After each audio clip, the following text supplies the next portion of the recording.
Hello everybody, welcome to my YouTube channel.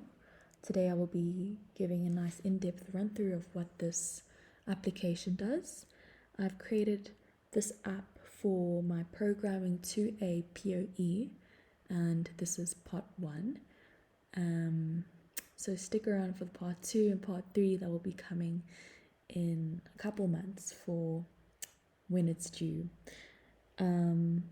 I've been told to create a recipe creator app and I had certain steps to follow. So this video is actually made for my lecturer, but I've made it public because there might be someone out there that needs to create a recipe creator app, who knows. But yeah, here's a very in-depth run through if you want to make it in C#. So yeah, this code defines a C# class named ingredients, which encapsulates data related to an ingredient. The public class ingredient declares a public class named ingredients. Classes are used in object-oriented programming to encapsulate related data and functionality. Over here we have public string name get. This line defines a property named name of type string, and the get syntax indicates that this property has a getter but no setter, making it read only, and once it's initialized, the name property cannot be modified. Down here we have public string quantity, get and set. So this line defines a property named quantity of type string, and unlike name, this property has both a getter and a setter, allowing you to read and modify the quantity of the ingredient. Down here we have public string unit get. This line defines a property named unit of type string, and similar to name, this property is read only. Down here we have public ingredients string name, string quantity, string unit. So those are the 3 parameters that it has. And the constructor of the ingredient, this is the instructor. This is the constructor of the ingredient class. It allows you to create new ingredient objects by providing values for the name, quantity, and units of the ingredient. So when an ingredient object is created, these values are used to initialize the corresponding properties. And then now we're going to go down here. This is basically, as the comment says, a method to get ingredients. So this code snippet defines a static method named get ingredients within a class, and the method takes an integer parameter count, which represents the number of ingredients the user wants to import. It returns an array of ingredient objects. So it initializes an array named ingredients of type ingredients with a length equal to the provided count. It iterates count number of times using a for loop, and inside the loop we're going to look over here. It prompts the user to enter the name, quantity, and unit of the current ingredient. So as you can see, the name, the quantity, and the unit of the current ingredient, which will be in index I, and it reads the user input for each prompt. If the input is null, it assigns an empty string to it. It creates a new ingredient object with the provided name, quantity, and unit, and assigns it to the ith element of the ingredients array, as I mentioned. So once all the ingredients are entered and stored in the array, it returns the array of ingredients objects. So this method essentially facilitates the process of gathering ingredients information from the user for the recipe. It interacts with the user through the console, prompting them to enter the name, quantity, and unit for each ingredient, and then stores this information in an array of ingredient objects, which it finally returns. And we will see how all of this works when we run through the demo of the application towards the end of the video. So return ingredients means that the method is returning the array ingredients containing all the ingredients objects that were created and populated during the loop iterations. So this array is returned to the caller of the method, allowing the caller to access and utilize the ingredients entered by the user for further processing, such as displaying them, saving them to a file, or obviously using them in a recipe. And let's just look at this over here. So it says console.write, and there's an absolute value little $ symbol here. Then recipe book constants dot enter ingredient name. This is a constant. And I+1. So this line basically displays a prompt to the user asking them to enter the name of the ingredient. And recipe book constants dot enter underscore ingredient underscore name is a constant string representing the prompt message, which is, we will go through it in a bit. But yeah, basically just ask the user to enter the ingredient name, and it is found in this method, or this class, excuse me. And the I+1 is used to display the index of the current ingredient being entered. And then down here it says string name equals console.readline, open bracket, close brackets, question mark, comma, quotation marks, sorry, and then semicolon. So after displaying the prompt, this line reads the input provided by the user from the console. It assigns the input to a variable name. If the input is null, i.e. the user entered nothing and just pressed enter, it assigns an empty string to the name. So yeah, let's go down here. Method to scale ingredients. This is a very nifty trick. Very cool thing that the app can do, by the way. Very, very cool. But yeah, so public static void scale ingredients. Ingredients, double factor. What does this mean? So this line basically declares a method, right, named scale ingredients. It takes two parameters, an array of ingredients objects named ingredients, and a double value named factor. So the method doesn't return anything. That's why it is called public static void, right? Yeah, and for each, down here, we're going to go to the next spot. For each var ingredients and ingredients, this line starts a loop that iterates through each ingredient object in the ingredients array. So down here, double quantity, as you can see, this line declares a variable name quantity of type double, and this variable will store the quantity of each ingredient after it's converted from a string. Down here it says if double, try parse ingredients quantity out quantity. This line attempts to convert the quantity property of the current ingredient from string to double. If the conversion is successful, it returns true, and the converted value is stored in the quantity variable. If the conversion fails, it returns false, and the else block is executed. Yeah, so it will give out the error message, but we'll get to that just now. So ingredient dot quantity equals ingredients, equals quantity times factor dot to string. So this is if the conversion is successful, the line calculates the scaled quantity by multiplying the original quantity, which is quantity, with the factor, which is the value that the user inputs.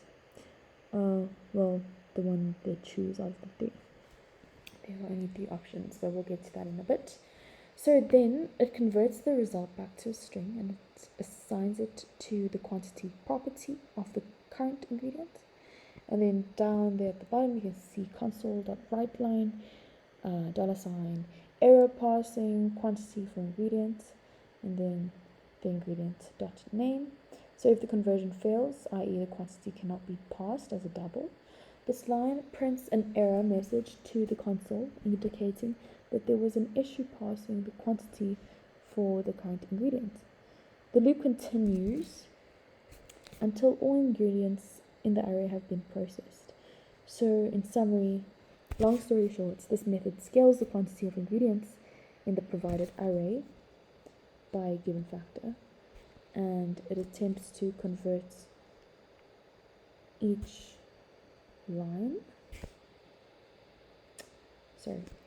ingredient's quantity from a string to a double, scales it up or down, and then updates the quantity property for each ingredient.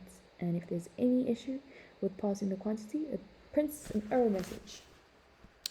So that's 1 out of 3 classes that I'll be showing. Actually 1 out of 4 classes, excuse me. But the rest shouldn't take this long. Yeah, hopefully. Okay, yeah, this one is nice and short. So the recipe class, public class recipe. This declares a class named recipe. Then public static void display recipe.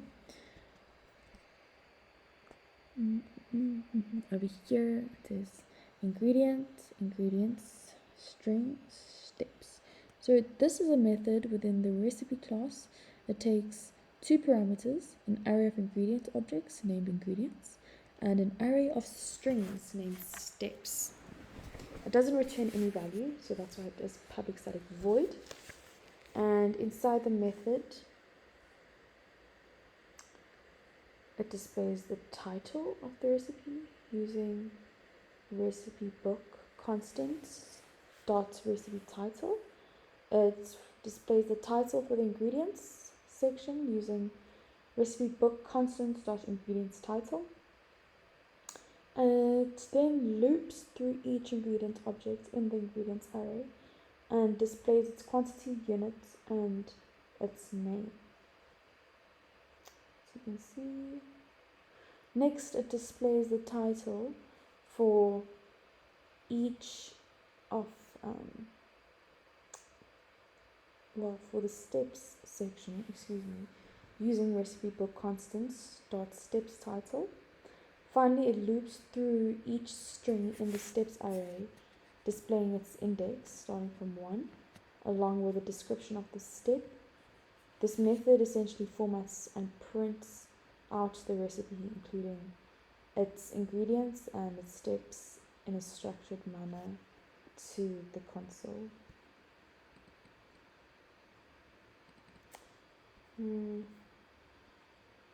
I realized I didn't even scroll down for that. But this was what I was talking about when I said the steps. And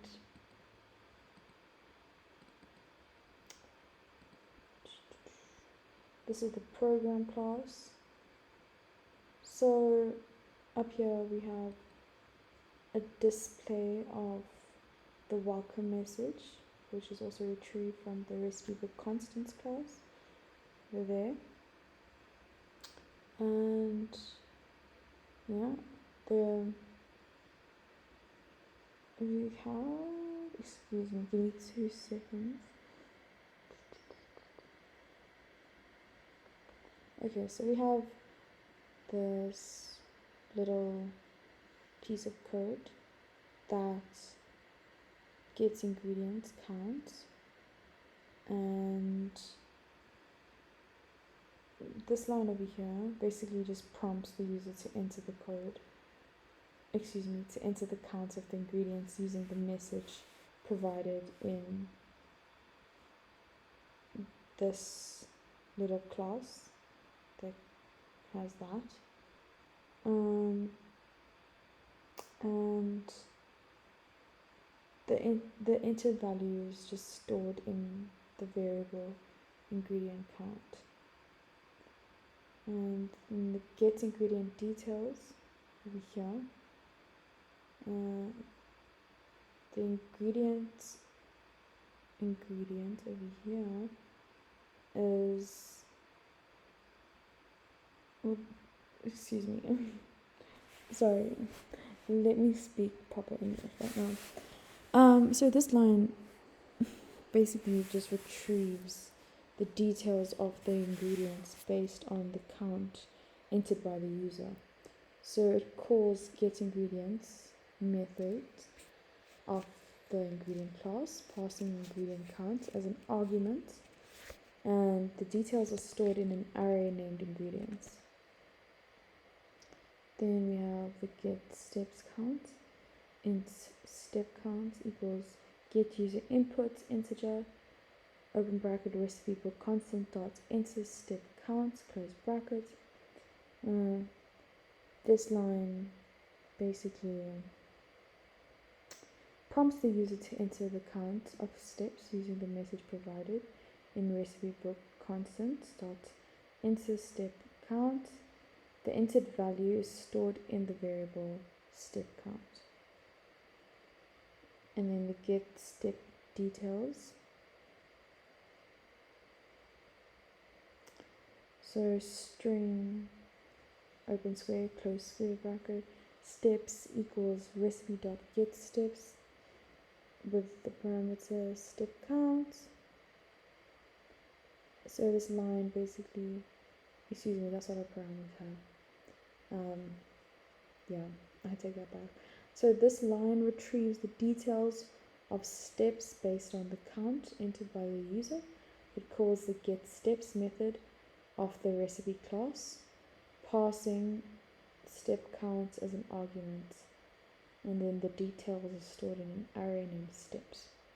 So then down here we have the display recipe. So the recipe dot display recipe ingredients and steps. This line displays the recipe to a user, including the ingredients and steps entered earlier. It calls the display recipe method of the recipe class, passing the arrays of ingredients and steps as arguments. And then we have the additional actions. So it says process recipe, ingredients and steps. And this line performs additional actions on the recipe such as scaling, resetting ingredients or clearing data. It calls the process recipe method, passing the arrays of ingredients and steps as arguments. And this code down here defines a method named getUserInputInteger that prompts the user to enter an integer value via the console.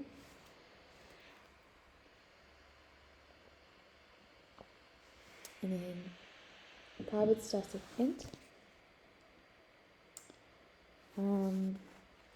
getUserInputInteger string prompt. This line declares a method named getUserInputInteger that takes a string parameter named prompt. The method returns an integer int value and console write prompt. This line prints the provided prompt message to the console, prompting the user to enter an integer value. And if not int dot try pass console readline out int value, this line reads the user input from the console using console readline, and it attempts to pass the inputs as an integer using int.tryPass. If the passing fails, i.e. the user enters something that cannot be converted to an integer, the tryPass method returns false, and the code inside the if block is executed, which says console write line, invalid input, please enter a valid integer. If the parsing fails, this line prints that error message, informing the user that the input was invalid, and it will return -1. So after printing the error message, the method will return -1, indicating that the input was invalid. And return value. If the parsing is successful, the parsed integer value is stored in the value variable due to the out keyword in the int.tryparse. The method then returns this integer value. So in summary, this method facilitates the process of obtaining an integer input from the user. It displays a prompt message, reads the user inputs, attempts to parse it as an integer, and returns the parsed integer value. If successful, if the input cannot be parsed as an integer, it returns -1 and prints an error. So down here we have get user input double that prompts the user to enter a floating point double value via the console. So private static double get user input double string prompt.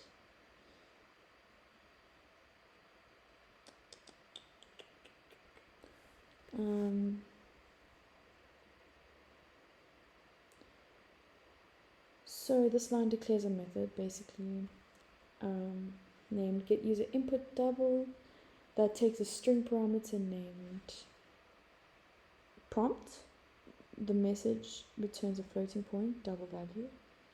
So console writes prompt. This line prints the provided prompt message to the console, prompting the user to enter a number. If not double, try parse. Console read line out double value. This line reads the user input from the console using console.readline. It attempts to parse the inputs as double using double.tryparse. If the parsing fails, the user doesn't enter anything that can be converted to a double. Then the tryparse method returns false, just like the other method up there that we mentioned just now.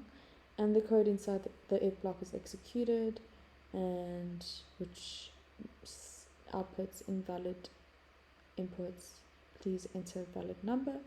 Parsing fails, this line prints an error message, and it will return -1, indicating that the input was invalid.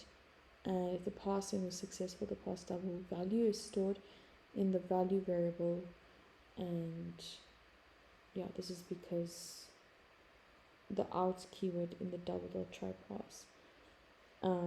Yeah, that's why it happens. And the method then returns this double value. So in summary, this method facilitates the process of obtaining a double input from the user.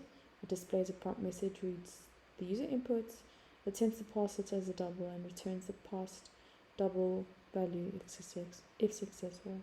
If the input cannot be parsed as a double, it will return with an error message. So the code over here defines a method named process recipe that performs several actions on a recipe. This is the cool part where we can prompt the user to scale their app if they would like to. And yeah, so if the entered factor is not one of these values, the method returns early without performing any further actions, right? So it prompts the user to enter a scaling factor for the recipe, which can be 0.5, 2, or 3. And yeah, so if it's not any of these, then it will return without performing any actions. Oh, sorry, I covered that. So if a valid scaling factor is entered, then it scales the quantities of ingredients in the recipe based on the factor. So it then displays the updated recipe with the scaled quantities of ingredients, and next it resets the quantities of ingredients back to their original values and clears all data related to the recipe, including both ingredients and steps.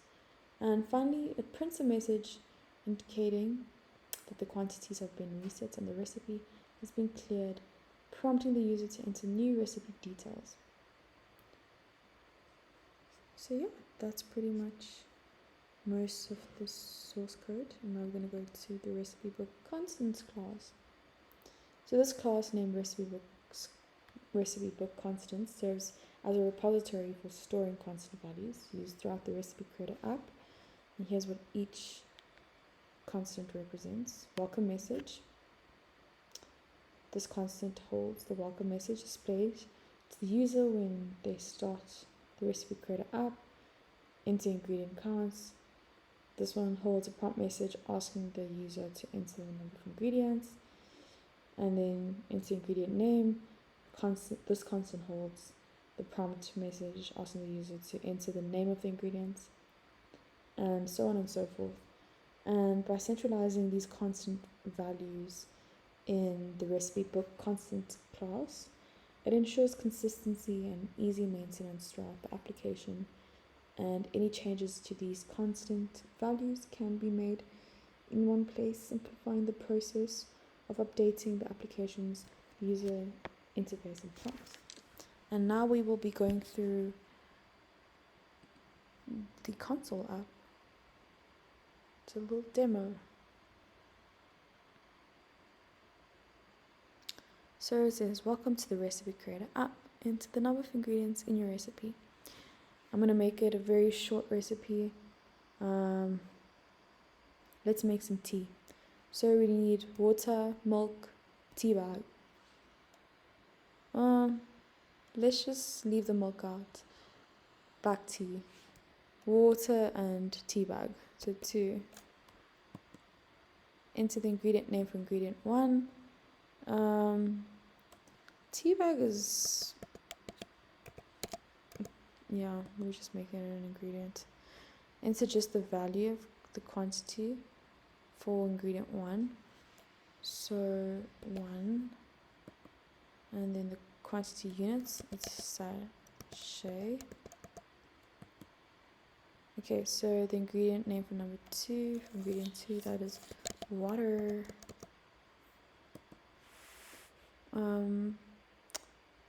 I wanted full cup, so I'm gonna say 1 cup.